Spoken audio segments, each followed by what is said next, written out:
export the weekly schedule, click on the Actions button and select the Export PDF option.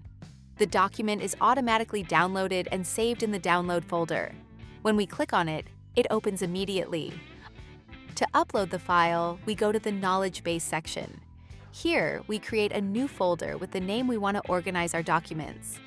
Inside the folder, we create an article and upload the exported PDF file.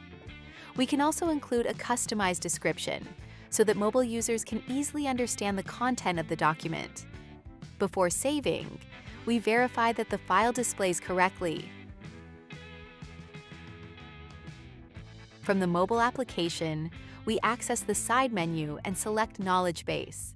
We enter the folder created and then the corresponding article. Here, the user can download the document, save it on their mobile, and open it at any time. In this way, officers can visualize both their schedules and those of the work team.